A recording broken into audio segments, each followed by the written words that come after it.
Bonjour, bienvenue dans Point de vue. 4 invités, 4 thèmes, 50 minutes pour en débattre. Vous connaissez la formule, on attend vos questions, vos commentaires. L'actualité, c'est évidemment ce premier test social pour le gouvernement. Les réformes de Macron à l'épreuve de la rue, titré ce matin Le Figaro. A priori, la mobilisation n'est pas très forte. En tout cas, le taux de grévistes dans la fonction publique est plutôt faible, mais nous verrons tout cela. 50 ans jour pour jour, après le mouvement du 22 mars et la naissance de mai 68, peut-on, doit-on, faut-il tourner la page? Les avis seront sûrement partagés parmi nos invités.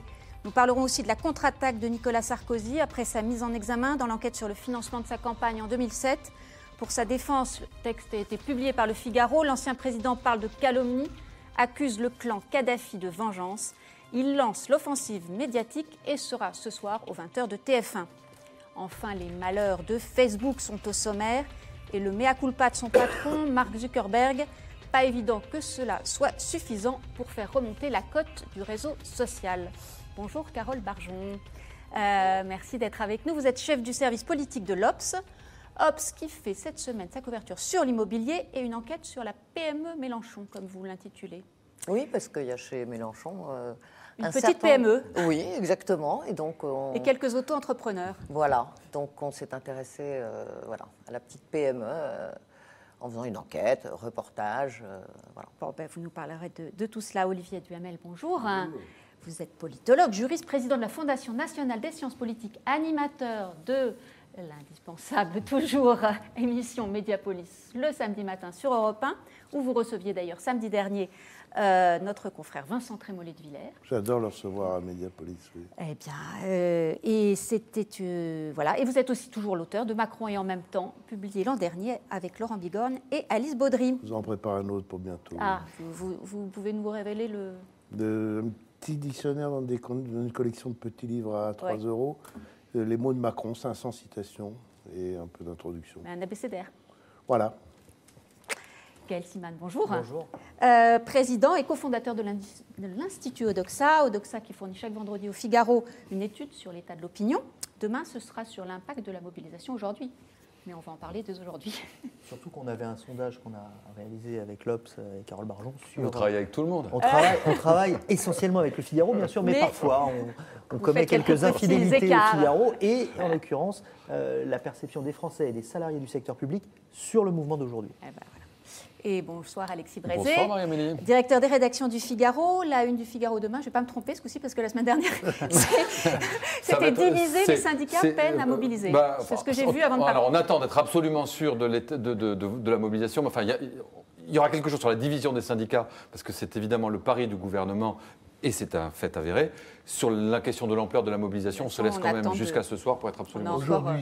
Aujourd'hui, c'est pas avéré la division. Ah bah aussi aujourd'hui, oui. Parce que la CFDT, par exemple, n'appelait pas à faire grève. Et ce matin... Même la CFDT cheminot.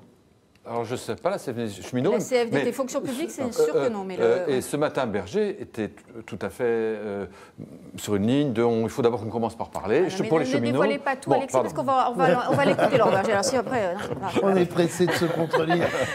Alors, cette fois, on y est. En tout cas, le gouvernement est au pied du mur. La grève est plutôt bien suivie à la SNCF. Les fonctionnaires sont dans les rues, peut-être pas si nombreux qu'ils espéraient. Il y a des tensions et des violences dans les manifestations. Que va-t-il sortir de tout cela ? Je vous propose, si c'est possible, de retrouver le reporter du Figaro qui est sur place à Paris dans le cortège parisien. Il est place de la Bastille. Bonjour Thibault Isoré. Bonjour Marie-Amélie, oui, tout à fait. Alors dites-nous un peu, là, vous êtes là où les deux cortèges se retrouvent. Exactement, j'ai remonté moi du côté de la fonction publique, la manifestation qui a rejoint le ministère des Finances à Bercy, à la place de la Bastille. Ici, c'est donc le point de ralliement avec la manifestation des cheminots qui, eux, ont commencé de Gare de l'Est. Donc, on va continuer là. Vous voyez, il y a beaucoup de monde. En quelques mots, l'ambiance côté manifestant et de ce que vous avez vu depuis quelques heures là. Tout à fait. C'est un peu le choc entre deux ambiances, c'est ça qui est intéressant. La manifestation de la fonction publique, elle, vous voyez derrière moi, des gens qui interfèrent un petit peu. Du côté de la fonction publique, l'ambiance est un peu plus posée et un peu plus calme. Du côté, en tout cas, des cheminots, vous voyez, c'est un peu plus cette ambiance, bien plus dans l'émotion. Là, depuis 30 minutes, minutes que je suis sur cette place, il y a eu une 50aine d'explosions qui se sont fait entendre, et avec des gens un peu plus énervés, un peu plus dans l'émotion. Alors certes, pas de violence ouverte que j'ai pu en tout cas observer, mais clairement une émotion vive avec des gens bien plus jeunes du côté des cheminots, en tout cas en tête de cortège, et avec beaucoup plus d'agitation, ça c'est clair. Merci Thibault, vous intervenez quand vous le voulez au fur et à mesure de l'émission. Carole, ce rendez-vous manqué, Paris réussi? Difficile peut-être de tenir un bilan, de dresser un bilan à chaud, non, mais c'est pas vraiment réussi, puisqu'on voit qu'au fond, l'opinion qui, d'après tous les sondages, depuis plusieurs semaines, montrait qu'au fond, les Français n'étaient pas très sensibles au maintien du statut des cheminots. Voilà, ça semble prouver qu'effectivement, le statut des cheminots ne mobilise pas. Et c'est vrai que le gouvernement avait bien fait attention quand même à ne reprendre du rapport Spinetta en partie la réforme du statut des cheminots, mais enfin s'était bien gardé de reprendre ce qui pouvait mobiliser des Français, c'est-à-dire la fermeture des petites lignes et des choses comme ça, parce que ça, c'était très impopulaire. Bon, donc est-ce que c'est cette stratégie du gouvernement qui est en train de réussir? C'est trop tôt pour le dire, puisqu'on sait que les syndicats, quand même, ont appelé à des grèves perlées, donc on verra plus tard, mais peut-être, oui, c'est pas pour le moment, c'est pas très convaincant pour les syndicats. Avant de vous donner la parole, Alexis, juste quelques chiffres effectivement sur la mobilisation dans la fonction publique. 10% de fonctionnaires en grève dans la fonction publique d'État, 5% dans la fonction publique territoriale, et c'est des chiffres en baisse par rapport au mouvement précédent d'octobre dernier. Alexis, un commentaire? Oui, ce qui est sûr, c'est que le mouvement de grève dans la fonction publique n'a pas très suivi. Les cortèges semblent grosso modo analogues à ceux du mois d'octobre, c'est-à-dire quelque chose de pas déshonorant. On a des premiers chiffres police qui parlent de 100 000 manifestants hors Paris, 40 000 à Paris. Mais et je crois qu'il devait dire la même chose en octobre. Et la CGT parle de 400 000, en octobre parlait de 400 000. Donc, donc ça veut dire qu'on est dans quelque chose de moyen. Ça veut dire que pour l'instant, le gouvernement qui depuis le début a fait le pari que la mayonnaise ne prendrait pas, peut se dire qu'il tient le bon bout. Parce qu'effectivement, Carole le disait, c'est vrai qu'aujourd'hui, l'opinion, je ne dirais pas qu'elle a envie de réforme, l'opinion n'a jamais envie de réforme, mais l'opinion veut d'abord que sa vie s'améliore, que les choses s'améliorent, et que, comme elle est persuadée qu'elle a le sentiment que la SNCF, ça ne marche pas, l'idée qu'on change les choses à la SNCF, elle dit que ça ne sera pas pire. Donc je pense que ça, c'est quelque chose qui est assez fort. Et que donc, pour l'instant, bon an, mal an, ça semble devoir passer. Quelques chiffres encore, juste avant de vous donner également la parole. Ceux de ce sondage qui a été fait par l'Institut ELAB, alors, qui pourrait être interprété comme inquiétant pour l'exécutif. La politique d'Emmanuel Macron est-elle injuste? Eh bien, 74% des sondés répondent oui. Et est-elle efficace pour relancer l'économie? Là, c'est oui à 57%. Bon, alors, effectivement, parfois, ça peut être aussi un peu contradictoire. Gaël Slimane, une interprétation de tous ces... Même si je souffre de devoir commenter un sondage concurrent, un sondage d'un autre institut qu'Odoxa, ça recoupe... c'est pas si contradictoire que ça, ou que ça en a l'air. Finalement, ça rejoint ce que nous disent les Français en portrait chinois d'Emmanuel Macron jusqu'à présent, c'est-à-dire l'idée d'une certaine audace, d'une certaine compétence, d'une certaine efficacité à aller au bout de ce qu'il veut faire, d'une certaine cohérence. Ça, c'est le positif. Et le négatif, on va le résumer d'un mot qui a été répété souvent, mais à juste titre, président des riches, en tout cas perçu comme tel. C'est-à-dire menant une politique qui, en tout cas en premier rideau, profite d'abord aux catégories les plus favorisées, profite aux entreprises. C'est en tout cas comme ça que c'est perçu. Je vais vous donner un autre chiffre, peut-être pour décrire la perception de l'opinion aujourd'hui sur ce mouvement, parce que je rejoins évidemment ce que disaient Carole et Alexis sur la perception de l'opinion des mouvements des cheminots, des revendications des cheminots, de tout ce qui relève du conflit spécifique transport et en particulier SNCF. Et là, en gros, on avait les 2/3 des Français, dans des enquêtes qu'on avait réalisées ensemble avec Le Figaro et France Info, qui nous disaient que les mouvements n'étaient pas justifiés. On avait 70% des Français dans notre précédent sondage qu'on avait réalisé ensemble, Alexis, qui nous disait que finalement, supprimer le statut de cheminot pour les nouveaux entrants, c'était une très bonne mesure. Mais là, il y a quand même une petite différence sur cette journée de mobilisation. Le sondage qu'on réalise, c'est un baromètre sur les services publics qu'on a publié aujourd'hui avec l'Obs et France Inter, et donc qui est prévu régulièrement, si vous voulez. On traitait de l'image des agents du secteur public en règle générale, et on traitait de cette journée de mobilisation qui n'est pas une journée de mobilisation exclusive ou spécifique SNCF. Et là, c'est différent. Pour la première fois, on avait une majorité de Français qui estimaient que le mouvement global auquel on assiste aujourd'hui était justifié. On est à 55%.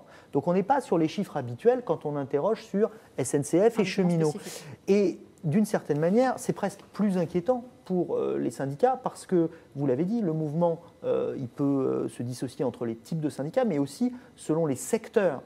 Quand les Français perçoivent les services publics comme l'institutrice, la sage-femme, l'infirmière, alors leur niveau d'image est tellement bon, leur niveau de satisfaction est tellement important, leur crainte que ça se délite est tellement forte qu'ils ont tendance à être solidaires. Lorsqu'on leur parle des syndicats de transport, fussent-ils puissants en termes de blocage, eh bien à ce moment-là, ils sont beaucoup plus demandeurs de réformes. Dernier élément, toutes les réformes s'agissant de la fonction publique, pour vous décrire le paradoxe quand même, toutes les réformes envisagées, on les a testées dans le sondage, auprès des Français et des agents du secteur public, et auprès des Français, 6 des 7 grands axes de réforme sont soutenus par une majorité de Français.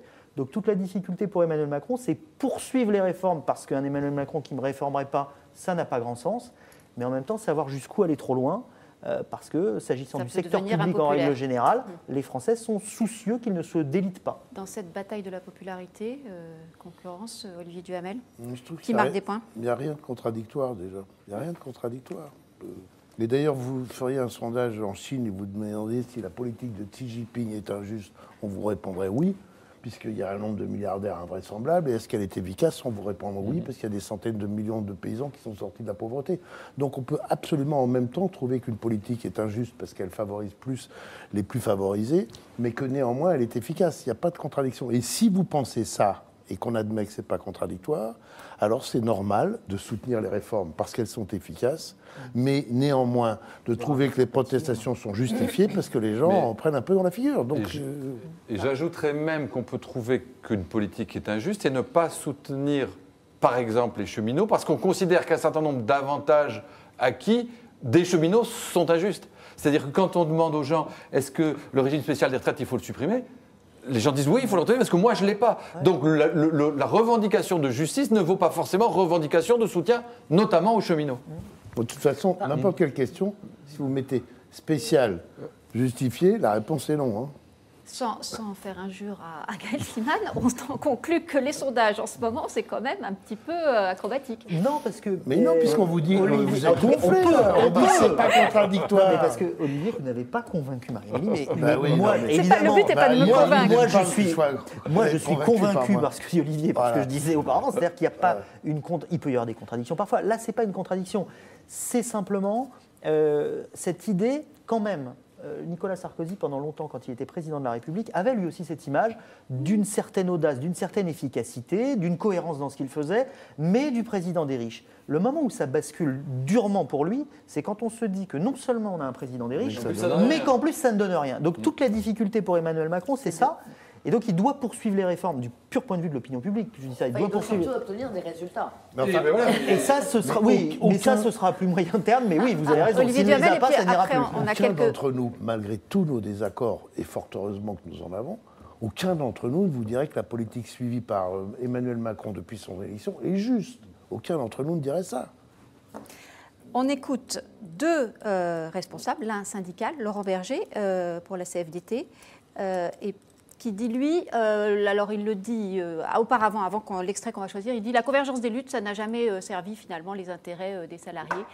C'est une mauvaise idée. » Et on écoutera après Jean-Luc Mélenchon, mais d'abord Laurent Berger. Il reste 10 jours. 10 jours pour discuter et montrer que les discussions et les concertations sont utiles pour écouter les cheminots. Et qu'est-ce qu'une réunion? Vous voulez une réunion? Non, mais elles ont lieu, ces réunions. La ministre du Transport, elle a écrit aux fédérations et il faut écouter. Et pour compléter, Jean-Luc Mélenchon, donc leader de la France Insoumise, qui lui appelle à un grand soir, en tout cas à une grande marche, comme on va l'entendre. Il était ce matin sur RMC. Il ne faut pas laisser ceux qui se battent tout seuls. Il ne faut pas laisser les cheminots tout seuls, le service public tout seul, les EHPAD tout seuls. Nous avons besoin d'une démonstration de force collective, un jour où ce soit possible. C'est pourquoi je continue à plaider pour qu'il y ait une grande marche. J'avais dit une fois sur les Champs-Élysées, comme ça tout le monde se représente l'énormité de la marche à laquelle je pense. Vous proposez une grande marche Que quelqu'un populaire. Oui. À qui? À tout le monde, c'est-à-dire, d'abord commençons par les gens eux-mêmes, les citoyens. Je pense que s'ils trouvent mon idée bonne, il faut que ça soit un dimanche, c'est-à-dire un jour où ça vous coûte pas une journée de paye, c'est ça que je veux dire. Enfin. Le même Jean-Luc Mélenchon qui promettait 1 million de personnes sur les Champs-Élysées il y a quelques mois. Mais ce qui est très important dans ce qu'a dit Laurent Berger, et je crois que peut-être parfois les médias ne font pas beaucoup attention à cela, c'est qu'il y a énormément de discussions en cours à la SNCF. Il y a une discussion sur la formation au métier de demain, il y a une discussion sur à quel moment on va passer au nouveau statut, il y a une discussion sur ce qu'ils appellent la polyvalence, il y a une discussion sur qu'est-ce qu'ils vont conserver, qu'est-ce qu'ils vont perdre des droits actuels dans le nouveau statut. Donc on parle beaucoup des manifestants, des grèves perlées, etc. On ne parle pas du fait que même si sur des points fondamentaux comme la fin du statut et le changement de statut de la société, c'est acquis par le gouvernement, il y a énormément de grains à moudre. Ce qu'il dit, c'est ça discute beaucoup, mais qu'on ne l'écoute pas, qu'on ne l'entend pas, en tout cas. C'est pas tout à fait ce qu'il dit. Il reste 10 jours pour négocier. Un petit peu, quand même. Pardon, Alexis, je donne juste parce que vous êtes nombreux à réagir, je vous donne la parole dans un instant. Nous avons XY001 sur le Figaro.fr qui dit ce que veulent les cheminots, c'est l'immobilisme de leur statut privilégié par rapport aux salariés du privé. Marie-Noël, le droit de grève devrait être interdit ou très réduit dans le temps, surtout à la SNCF. La RATP et Air France, des millions de Français sont touchés. Et enfin, One Shout, toujours sur le Figaro.fr, les citoyens français payent l'énorme dette de la SNCF et cela chaque jour qui passe. Dette qui s'élève à, pour de mémoire, 54 milliards d'euros. D'ailleurs, alors, dans un autre sondage, pardon de citer un de vos concurrents, mais qu'on a publié, parce que nous aussi, on vous fait des infidélités via Voice. C'est intéressant. Les Français, par exemple, disent qu'il faut en finir avec le statut des cheminots, avec le régime spécial des retraites des cheminots. Mais quand ils disent que le gouvernement l'État doit reprendre la dette de la SNCF, ils sont pas... non, on ne veut pas. Surtout pas. Parce que, donc, on voit bien cette ambivalence. C'est les usagers, l'apéro. Comment? Mais oui, parce qu'ils disent ça va bien comme ça. Donc, on veut faire un effort aux cheminots. Pour revenir à Berger, je pense que c'est quand même un élément plutôt sécurisant pour le gouvernement. C'est d'une part, le front syndical n'est pas uni. Le front politique, la gauche non plus n'est pas uni. Ah oui. Donc on voit bien entre... Olivier Faure, le nouveau patron du PS, s'est fait conspuer sur le... par les troupes de Mélenchon. Donc il n'y a pas le grand mouvement syndical et politique de la gauche unie contre le gouvernement. Ça viendra peut-être un jour, mais aujourd'hui on en est loin. Mais on peut même dire que là, Mélenchon, il a tout à fait l'air de nous faire une opération rattrapage, parce que celui qui a quand même appelé à l'unité des gauches, c'est Olivier Besancenot, qui depuis plusieurs semaines a trouvé un écho certain, puisqu'il a quand même réussi à réunir un certain nombre de partis, et Mélenchon était à la traîne dans l'unité des gauches. Et là, au fond, il semble vouloir relancer quelque chose et reprendre un peu l'initiative, mais il était un peu out, là. En tout cas, continuez à poster vos commentaires. Ils ont été nombreux sur le live du Figaro, le live depuis ce début des manifestations aujourd'hui. Et dernière question. Oui, Emmanuel Macron, qui il y a, je crois, moins d'une semaine, disait « Je ne sens pas la colère ». C'est une erreur de communication. Il parlait à propos de la manifestation des retraités. C'est complètement con de dire ça. Oui, complètement. Mais exactement. Parce que premièrement, c'est donc une erreur de communication. Poliment, les propos euphémisés d'Olivier, c'est une erreur de communication, incontestablement. D'abord, il n'a pas arrêté de dire, je ne suis pas commentateur, je ne commenterai pas, donc il n'a pas à nous dire ce qu'il sent et ce qu'il ne sent pas déjà. Et ensuite, si on veut énerver les gens, il n'y a pas mieux, quoi. Et en plus, c'est par ailleurs, il l'a entendu, parce que là, il s'agissait des retraités. Il a quand même reculé en partie sur cette affaire de CSG sur la retraite. Complètement. Pas complètement. Non, pas complètement. Mais enfin, il a fait un geste, un petit rattrapage. Et dans la même semaine, sur l'affaire de la taxe foncière, où on commençait à dire on va la rendre proportionnelle au revenu, hop, il est tout de suite, on a des millions en disant non, on ne le fera pas.